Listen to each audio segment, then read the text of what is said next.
Hey everyone, welcome to Big League Dream, the podcast, a show about baseball, dreams, and family. And guess what? We're here together. The gang's all here. Well, almost everyone again. Zane's wrapping up his baseball season, but if this is your first time watching the podcast or listening to it, it is a dad with his three sons where I talk about the game of baseball, the game they love so much. And today we got two of the three here with us today, and we're live and in person. Zach, how you doing over there, son number one? I'm doing great. I'm glad to be here in Comstock Park, Michigan, under this beautiful weather today, this whole week. I mean, coming from North Carolina, I didn't really last couple of days of last week were pretty hot in the 90s, and I was like, man, I wonder what it's going to be like when I get up to Michigan. And 70s, clear skies, can't beat this. Son number two, Ty, we go for 90s, right? Yeah, we rarely get that here. I'm so excited to be here today at LMCU Ballpark. I got the view right here. You do. I got the whole view. Seeing the ballpark. It's a beautiful day, and the Whitecaps have a series coming up. We're going to go to some games this week. That's right. Yep. I think they play the Tin Caps? Fort Wayne Tin Caps. Oh, that'll be fun. And our guest happens to work for the Whitecaps. How about that? Zach, you want to introduce him since you know him the best, I would think. Well, we all know him. So today we have the pleasure of interviewing Steve McCarthy from the West Michigan Whitecaps. Steve, thank you for joining us today.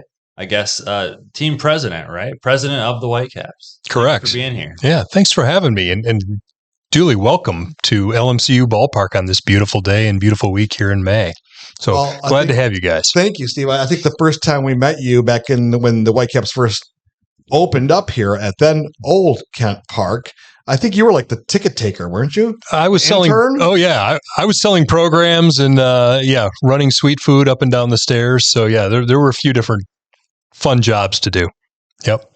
So you've seen this ballpark really come to life over the years. Yeah, a lot's changed. Yeah. You know, the way baseball's played has changed. The way fans view the game has changed. And we've tried to evolve over time along with that. And so it's been really fun to see that journey over time to watch LMCU Ballpark, or Old Kent to Fifth Third to LMCU Ballpark, evolve along with it.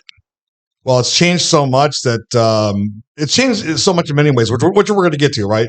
You and I talked a couple months ago about all the changes happening here at the ballpark and this plan that you have to renovate the whole ballpark and make it more modern. Although back in the day when it first opened up, back in 94? Yes. 1994, it was then state of the art, right? You were doing some pretty cool things then. Yeah, we were breaking a lot of rules, and so it was really great to see that happen. And I think over the years, this organization's done a great job reinvesting in the facility and trying to keep it cutting edge. And I think this latest edition here, we're into phase one of multiple phases. This is going to kind of fast forward us once again to make this park relevant for the next decades to come. Well, we're going to talk more about that a little later in the show. But right now, guys, we love to ask our guests their background, their history, right? Yep. So let me guess. I'm going to guess Steve was a crafty left-handed pitcher. What do you guys think about that? Close? I can see that. I can see that, right? I mean, he's tall. He's tall, right? I bet he played a little first base when he wasn't pitching, and he made it all the way to his high school JV team. But and varsity came, and he got sidetracked somewhere else. What do you guys think? Close? Am I close? I don't know. That seems like a pretty good guess. I could see varsity though. You think varsity? Yeah, I think it's varsity. College even?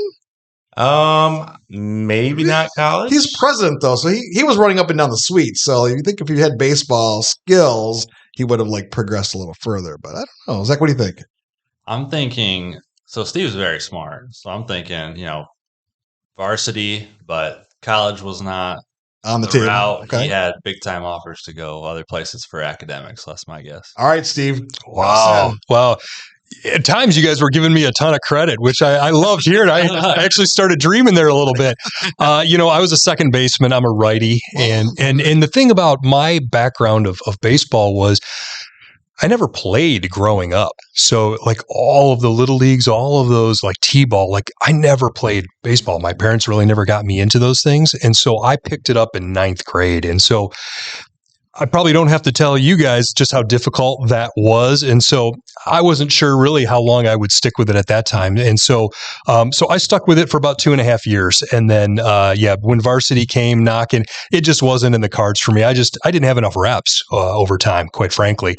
And so I could field fairly well, but, a curveball would come my way and I was over in the dugout. I fell on the ground. Like there was just no way. And so I appreciate all the kind words, but truly it just wasn't the cards. I enjoyed the team aspect of it. And then I transitioned over into soccer and did a lot of running around the field. And so that was kind of the extent of my baseball history though. What part of the U.S. Were you from? I'm from Grand Rapids originally. Really? Yep. I guess I didn't know that. Yep. I grew up around here. Yep. What school did you go to? So I went to Forest Hills Northern. Huskies. Huskies. Yep. Nice. Yep. I did not realize that. Where'd you go to college at? I went to University of Michigan. Okay. So I wouldn't have played there anyway. Had it. Yeah, you're the closest. Yeah. Very, very kind words out of Zach. Yeah. So I wouldn't have played baseball there anyway, given the bar that I'd have to achieve. But they probably had a good team when you were there. They certainly did. Yeah, they sure did. It was a really good team. So I can't remember if it was a national championship year or not, but was Chris Sable playing then? I think he was before me, just a couple years. Okay. So yeah, they've had some really good talent run through there. Wow.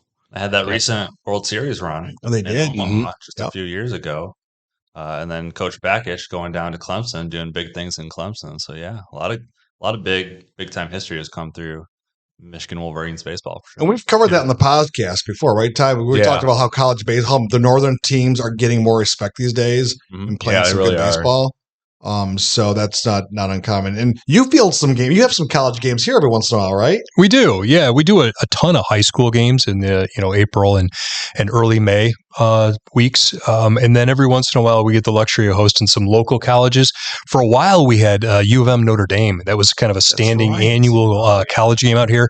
Michigan State one year they had flooding. They had some big heavy rains and their field took on too much water. They had to move a game here as well. I think it might have been against Notre Dame also. But yeah, we've had a handful of college games, Big Ten even, and then some local ones. So you go to Michigan and what's your degree in? Sports management and communications. What made you do that?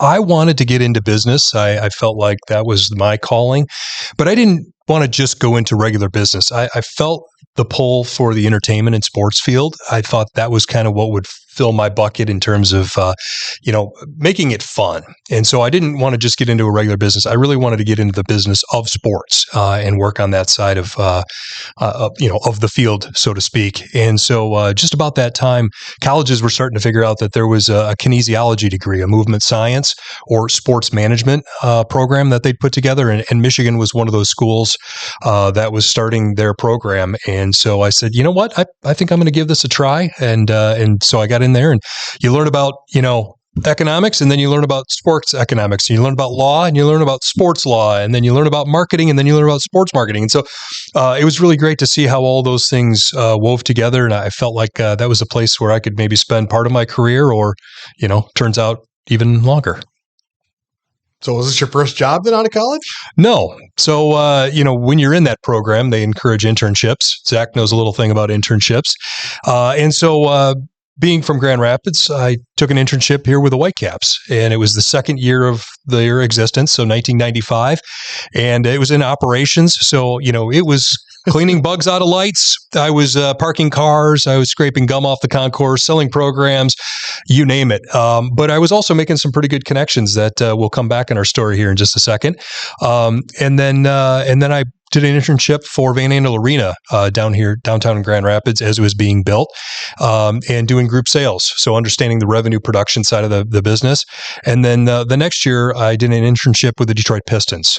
And so that's where I said, I've done enough of this. It's time to go find a job in this business. And so I made connections there and actually started out. My first full-time job was I wanted to work in the NBA someday. And my first full-time job was actually working in the NBA with the Detroit Pistons. So I started out in sales, in ticket sales, and then eventually became their director of group sales. That's cool. Then I got a call here and decided to move back to Grand Rapids and oversee the ticket operations here for the Whitecaps. Zach, you've done operations here. Yes, literally. I scraped the gum off of the concourse here. I'm not lying. Parked the cars all the way in the back. And yeah, we would take a forklift up on the concourse, lift it up, you unscrew the light fixture, and you get the little vacuum, and you vacuum out the bugs from the lights above the concourse. The grind. Yeah. All the little things that the fans, will never appreciate, nor do they need to, right? It's all behind the scenes. It was a similar path because then you went to Myrtle Beach after your Whitecaps internship, right? Yep, did stadium operations there. Same exact thing, a little bit different, a little bit more responsibilities, and every ballpark is so different. So you have different things that you're over.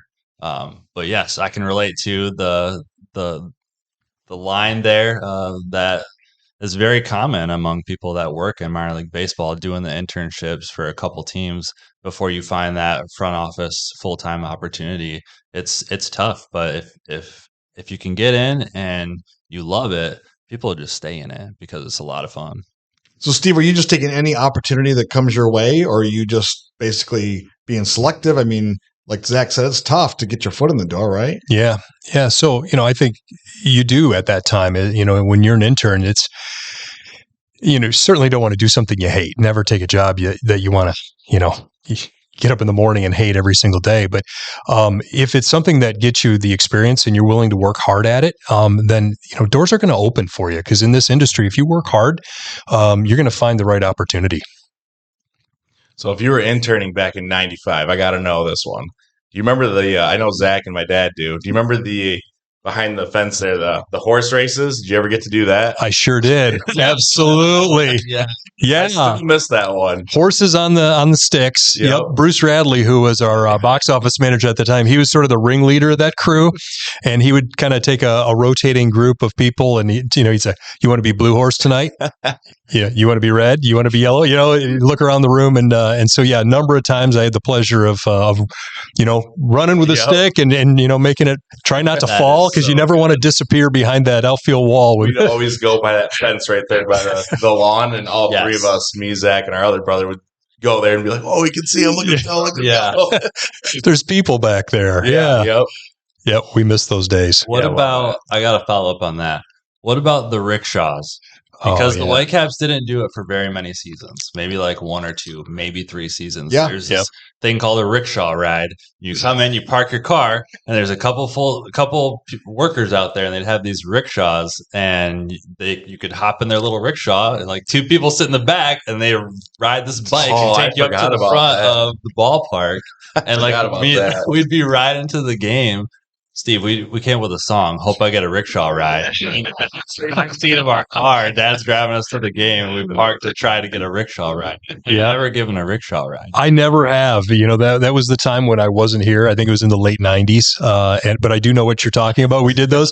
And all I could think of is just real small impacts. There's hundreds of people, pouring in from the outstretches of the parking lot, right? Yeah. But 2 people get to sit on that rickshaw and get a ride in, and then maybe 2 more. And so we had our version of that a few years later. We bought an extended golf cart, which had some extra seating on it, and started to kind of give rides, back and forth. But the wheels fell off on that one too eventually, and we moved on. But now we're bringing up stories. Then how about this one? Pre Bob Wells. So people listening right now might not remember Bob Wells is our on-field game host, right? Yes, correct. And he does a fabulous job. Everyone loves him. He's a legend here, right? But before Bob, Rick Berkey got to host some things, and he's the baseball he was the original baseball broadcaster, right? Before Dan Hennessy. Yes. Yeah. And Rick Berkey used to play a game called. I don't know it. Do you know it? I don't think so. You know this. It was like a game show. Once you say it. Oh, game show. Okay. What's in the box? Yes. Oh, yes. Oh, yes. Yes. And you can choose box number 1 or box number 2. we had some fun with that one. Yep. Especially with Rick at the helm. Oh, man. That was entertaining. It was entertaining, yes. Yep. But that's what minor league baseball is. Yeah, it started out really great. In 1994, I think this brand of baseball, the Whitecaps brand, really resonated with West Michigan, and so we've stayed with that theme, for 31 years now. Whether it's what's in the box, or the human sandwich, or your fireworks, throwing T-shirts, whatever it is. If you entertain the fans, they'll come out and support you. Dizzy bat races never gone away. No. That's one thing. Stay. Yeah. I don't know if we can ever get rid of that one. I think that's so popular. Yeah. Yeah. Any interesting experiences from that over the years? Dizzy bats? Yeah. Oh, plenty. I think that's too, right? Yeah, Yeah. a lot of them. Yeah. Especially when they converge at second base. I think that's, yeah. it's one thing when they twirl around and, do a header into the turf or, scrape up their face. But when they actually want to run it out and converge on second base and, if there's a collision, kind of a real baseball collision between, two people, like it's entertaining as long as nobody gets hurt. That's okay. Exactly. Right. Yeah. Well, there's a lot of stuff that I know all three of us want to ask you, but one question I'm curious about picking up when you get here, you kind of work your way up, you keep moving your way up in the system here or in the front office of the West Michigan Whitecaps. I mean, do you aspire to be president? Is that something or do you kind of like, I'm going to get more experience and maybe go somewhere else and be president? I mean, at what point do you say like, you know what? I think I can lead this group. Yeah, it's a great question. I don't remember the moment in time, but I think, forces were happening all over to kind of put me in that position. I kept acquiring knowledge and exposure to different parts of the business. And so for a little over 16 years, I was the vice president of sales and marketing here. And in that role, certainly, get exposure to the revenue production side of things. But you got to be real careful to not, turn a blind eye to all the operations and grounds and maintenance and facility and, food and beverage. There's a lot of the other business to learn there. And so over time, as I kind of, felt more and more comfortable with sponsorship and ticket sales and had some really talented people at the helms of each of those areas kind of, take the lead. So I didn't have to be so involved day to day. I did go out and get exposure to those areas and start to learn them a little bit. And whether I knew it or not, I put myself in a position where when the opportunity came, I was the choice for it. So been fortunate, been real blessed to be in the right place at the right time, I guess, a couple of times. So before we started this interview with you, we were talking last episode, we had Sam on here, and something I really liked that he said was, I just love coming to the ballpark every single day. Like, it's just something I love. So I want to ask you, like, what's like your favorite part about all of this? I'm sure there's a ton of it. Yeah, I think it's going to be really difficult for me to say, one answer. Imagine, right?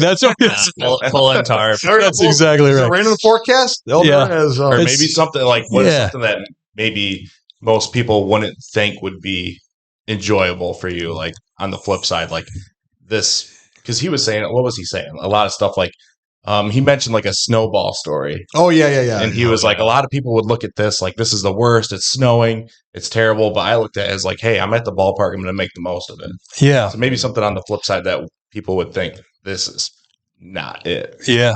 Yeah. Well, there's quite a few of those stories as well. I think I'll start just first on your first question.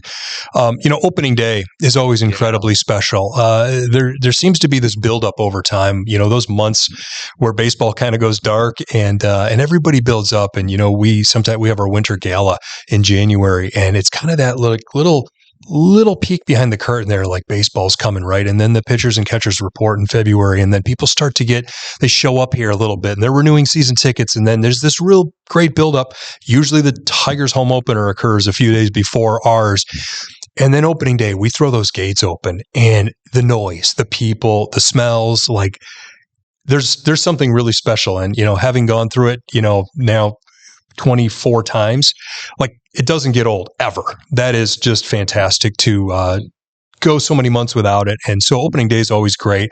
And I really think anything during the season where the fans this place is packed, operating where it should be, right? We've entertained West Michigan. We got 8,000 people here, and they're just having a great time. That warms my soul because that's our mission. That's what we're here in this community to do. And so I love all that. I think a really great example of this is it was last summer. It was a Saturday in June, and it was just kind of one of those bummer of a weather days, right? It was just coming at the wrong time, and we had a full house.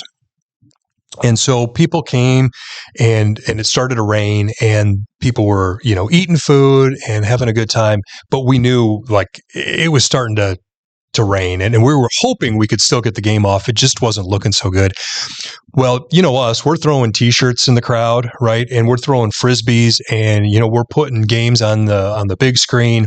We're playing music. We got the crowd doing the YMCA, running dances, everything, doing the best that we can to entertain the crowd. And as the rain continued, we were like, okay, this is just not going to happen. So we had to make an announcement. You know what, fans? No game tonight, but we know you came to see fireworks, and because of the cloud cover, yeah, it's only 7:30, 8 o'clock, but because of the cloud cover, we're going to fire off these fireworks, okay? So if you want to stick around, we're going to shoot these things off, and I tell you what, like, people stuck around, because some people didn't come because of the rain, but the people who came, they came to eat, right? To socialize, to have a great time, to cheer, and to watch fireworks. And guess what we did? We delivered on all those things. And as they leave, they're high-fiving us. Hey, thanks for the great experience. They were probably there 2 hours, didn't see a ball thrown, right? But it doesn't matter, right? Because they came out and had a great time and spent their Saturday night. Now, I'm sure there was plenty of people who would rather have seen a Whitecaps game. But the point is, I think there's ways to entertain people and really have a great time. And they all got rain checks, right? So they can come back and see another game at another time. Awesome. And so those are some of my favorite things is kind of, making lemonade out of lemons sometimes. You're not always going to have this kind of weather out there, but if you can do what you do, which is just provide a great entertainment, then you're going to satisfy the fans and they're going to support you. They understand we can't, put a dome on this place on a Saturday night and make it stop raining, but let's at least have fun while we do it. See, there are a lot of people listening out there that they're either Whitecaps fans or they're into minor league baseball, but a lot of them might not realize how special of a place this is. I know when I interviewed you for the other story that I did, I even kind of went, wow, this is really rare that you're a privately owned facility here, right? Yeah. And let's talk real quick about, the structure of minor league baseball, how it was reshuffled a few years ago. How many minor league teams are there and how many of them are privately owned? Yeah, so there's 120 affiliated teams now. There's 4 levels, so 30 at each level. So that's your 120, one at each level for each major league team. And many are privately owned, but not many of them own their facility. And I think that's the unique piece that you're touching on there is many of them play in ballparks that are municipally owned, either by the city or the town or by, they're just not owned by the team. And so there's a handful, I think it fluctuates between 4 and 5. And so we are one of only 4 or 5 teams out of those 120 that fully own our land and our facility as well as the team under private ownership. And so that's a very unique place to be. It's a mixed blessing because when things happen like the facility standards requirement that was issued by Major League Baseball in 2020, there were many teams who went to their town and said, "Hey, we have to do this. You have to do this." So put out a bond, raise public funding, whatever taxes, whatever it is, and pay for it because in order for us to stay here in your town, that's what it requires. In our case, it's all us. It's 100% footed by us. And so we just have to make sure we plan well for that and be real good shepherds of those funds. Zach, I'm sure you have some questions about just that in itself and the renovations going on too. Yes, I definitely want to know more about the renovations, but I vividly remember doing my internship here at the Whitecaps and then taking my job with the Myrtle Beach Pelicans, and the Pelicans the stadium's owned by the city. We're trying to get, and I'm in operations, and we're trying to get painting projects done off season, things like that. And we had to wait for the city painters to come in and do this and that and get approval on stuff. Now it's just what are we doing? As the Whitecaps, we would just knock this stuff out. That's right. We got 2 full-time guys that were maintenance dudes behind center field in the grounds barn area who are just wizards and go around and fix up this place. In Myrtle Beach, it was kind of on us in the city. I was just oh, this is tough. But yes, I remember texting Ty the other day, hey, let's get some lawn tickets for this upcoming homestand. Where should we sit? Third base side or first base side? He was like, we can't sit on third base side. And I was like, why not? That was our thing. We'd always go on the third base side to see the horses. That was our side growing up. Yeah. Got to be on third base side. He's like, we're not allowed to sit over there because of all the renovation stuff going on. And I was like, oh my gosh, I completely forgot about all that. And we're driving by on the interstate right here, and you see it along third base side. Yeah. I guess in a nutshell, I know there's 3 phases, right?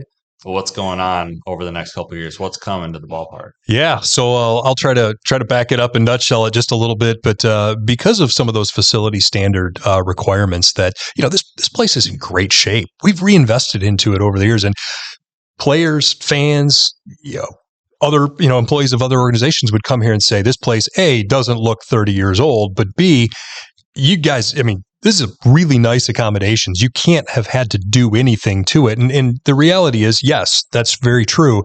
But we did have some player spaces behind the scenes that from a square footage standpoint did not meet the new standards because those bars were raised pretty high. And so we had to go back and hit both locker rooms and really expand those to accommodate the larger staffs and bigger player areas that are needed. So with those requirements, we said, you know what? This ballpark is 30 years old or nearing at the time. We don't ever want to be the ballpark that's 40, 50 years old and start to look it. Okay. And we've done a good job kind of getting our way there. But we think this deserves a sort of once and for all, a one-time, let's renovate the entire facility. And it's going to take place over phases because, we only have off seasons to build, and off seasons in Michigan mean winter weather. Not the best time to do that. And so it's going to have to take a couple phases. But since we're hitting a lot of these areas, let's find out what we can do to make this place relevant for the next 30 years, the next 3 decades. And so right now, phase 1, which started last summer, includes a lot of those player-facing sides. And so we've got a fully renovated visitor clubhouse on the first base side, which is different also. You probably, what do you mean, first base? Yes, we're flipping sides. So the home clubhouse will be on the third base side. The visitors will be on the first base side. A brand new clubhouse on the third base side for the home team. An adjacent weight room, much larger than the old small one that we had. And then also an adjacent double batting tunnel. So the batting tunnels right now are in a metal shed in center field. And, it's a single tunnel. And so, having that adjacent to the locker room facilities all in one area was a high priority for the Tigers as well as Major League Baseball. And so that's just going to be a whole new, better world for them to live in. And so that is a lot of it. Up on top of those areas, we have a suite club going in. And so, as you know, we're built on hospitality and hosting large groups. And so we tried to use an area that was otherwise just going to be a roof. We've done that in a number of areas.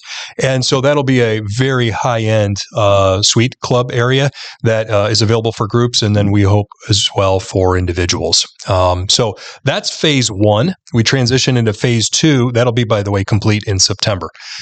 September also, we kick off phase 2. Phase 2 are essentially 2 areas. We're replacing the entire field all the way down to subgrade. So that's drainage, irrigation, turf, everything. It is a big project. But it's really the first time it's been taken all the way to that level. We've replaced the turf a couple of times, but this is all the way down. It's time, right? The groundskeeper said, "We're doing what now?" Oh, he's very excited. Oh, yeah. A brand new draining field. Oh, yeah. Yeah. You don't have all the compaction over all those years. And then what are, your favorite areas, the lawns, are going to become more hospitality areas.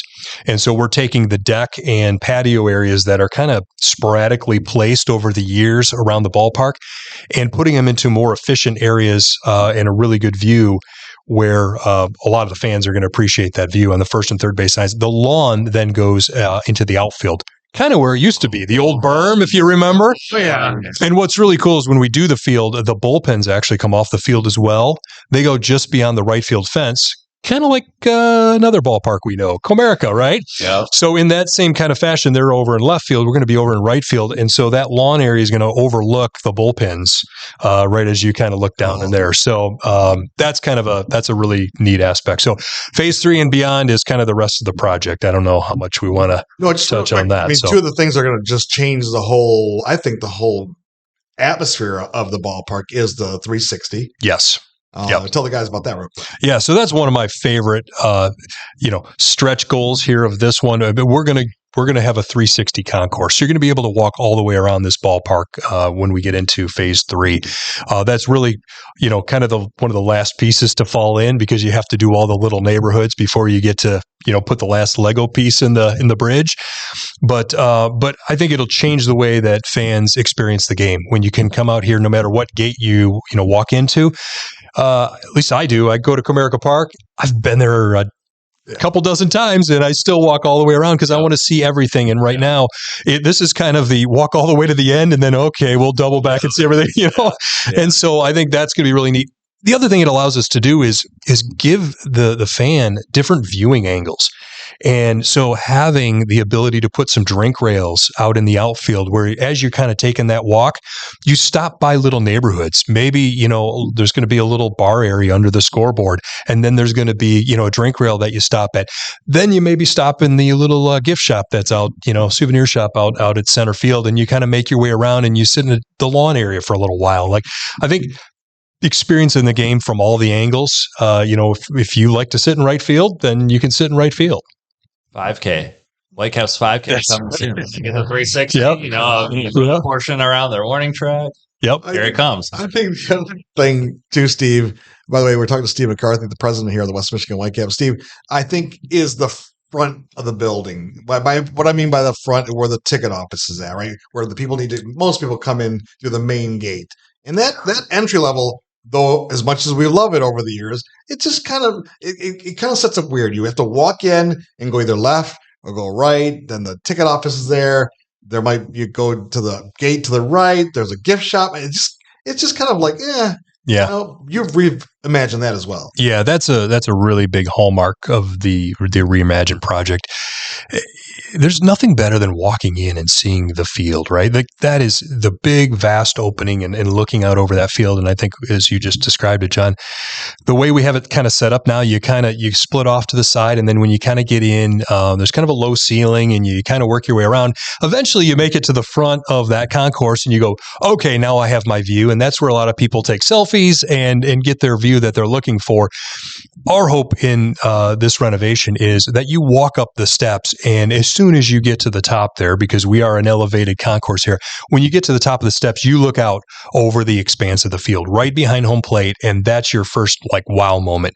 You come in there and say, okay, I'm in the right place. This is where I wanted to be. This is the view I was hoping for. And so that's part of the experience right from the very front gate. That's going to be nice. That's going to be so nice. And when's that? Probably 2026, somewhere in there. Yeah, somewhere in there. Yeah. We don't exactly know yet. We're actually just in the visioning phase, of that phase 3. Again, phase 2 is all programmed, ready to go. We'll have that field and those terraces, those group areas by opening day of next year. So, that's only a year away. That's a lot of work to go. Our hope is by fall of next year, so fall of 2025, that we're breaking ground on phase 3.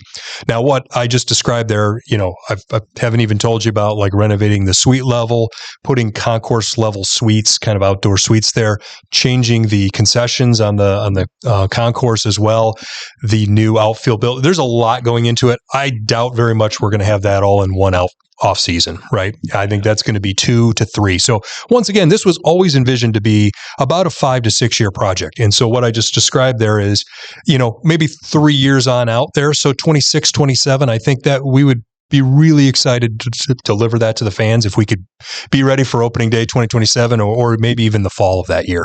Wow. Well, since we're recording this podcast, guys, what do you think? I'll ask Steve right now that when they do the lawn, I mean, I've been meaning to redo my lawn at my house for the longest time, right? Yeah. We should just pick up. You need some sod, don't you? Yeah, we had a piece. Remember that one time?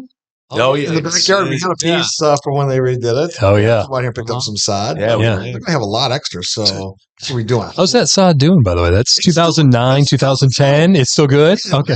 How about this? Still pieces of it still. A couple strands are there. Yep. Yeah. Yeah. It's pretty good grass. Just no longer meets our specifications and needs. So Kentucky bluegrass. Yep. What do you guys have at the night, Zach? I'm not sure what they have. I don't think it's bluegrass. No. I don't think so.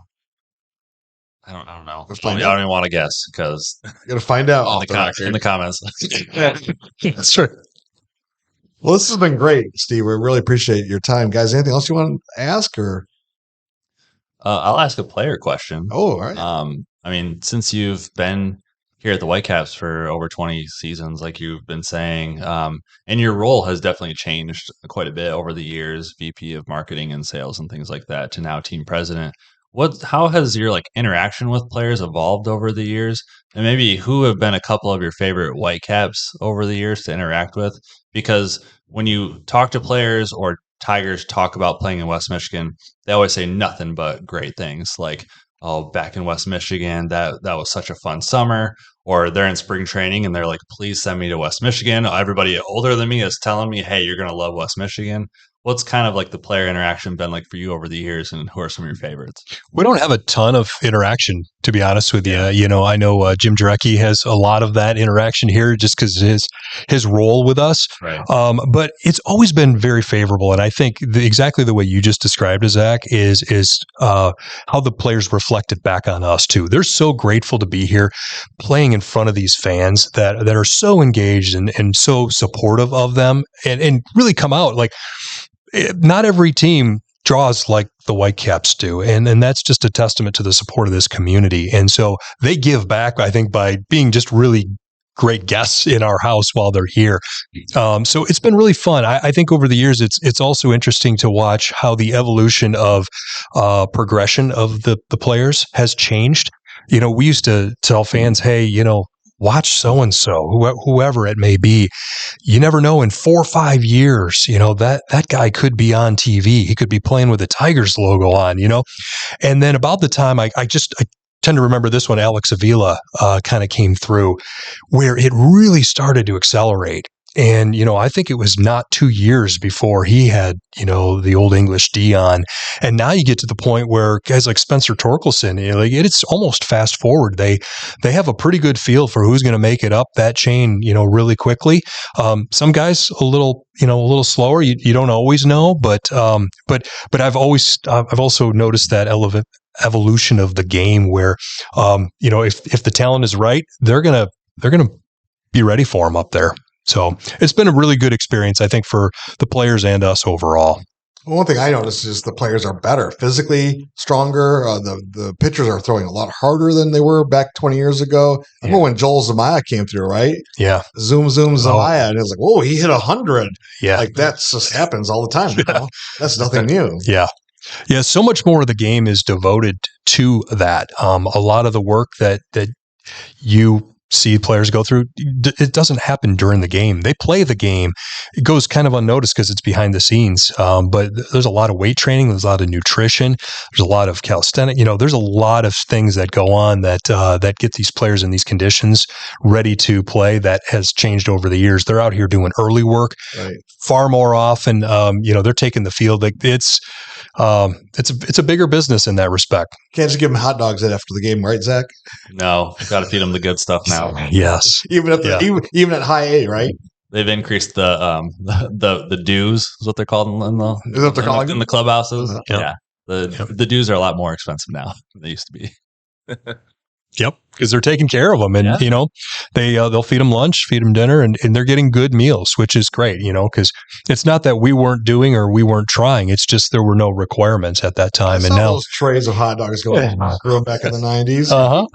And that was par for the course at the time. But now that every team has nutritionists at every level, and they're making sure these guys are well taken care of because they're an investment for the major league club, and they should be treated that way. We walked in and we saw your graduates, like the interns that graduated from college. We just had somebody walk by the window here and wave to us because I knew them from college. Mm. What are the young people like these days? I mean, are they just as hungry as you were when you were at that age? It's hard to say. I mean, some are not. But truly, most of them are really, really great. And I think, as Zach kind of touched on with the players, they hear about it from, prior players. I think a lot of times it happens that way with interns as well. The intern or the intern coordinator will hear that this is a good program and it's one you're going to get a lot of exposure to many areas of the business and then also get connected to others in the business. And so I think, fortunately, we tend to have really great interns, and they work really hard, and so we're really grateful to have their help over the year, and then we pour into them as well. Try to give them everything that we think they need so that they can be successful in sports. And they've gone on to other places, right? You can probably look around the whole scope of minor league baseball throughout the country. And you got players, you got former employees everywhere, right? Yes, absolutely everywhere in every sport and even non-sports too. Some of them go on, decide that sports isn't for them. But certainly in baseball and then definitely basketball, hockey, football, it's really neat to see. And we try to stay in touch with a lot of them because we think it makes for a great network, because when you have an intern who has graduated and wants to, say work in Charlotte, then we know who to get in touch with. Give me a call. Yep. Anything else, guys?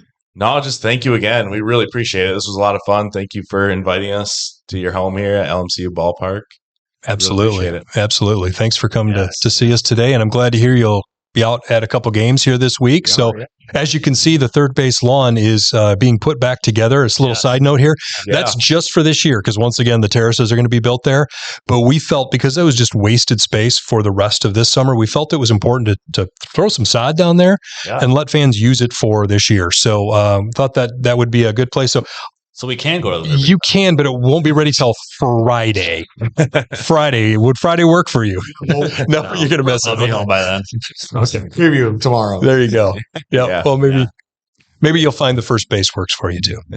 Yeah, fine. It'll be fine. All right. Well, thanks a lot. Appreciate it. It's good seeing you. You as well. Thank you. Ty, where can people get more information about Big League Dreaming, the podcast? Yep. You can find us on Twitter, X at BLD Pod. That's at BLD POD. We're also on TikTok at Big League Dreaming, and wherever you listen to your podcast, Big League Dreaming, the podcast. We'll see you next Saturday at 9 a.m.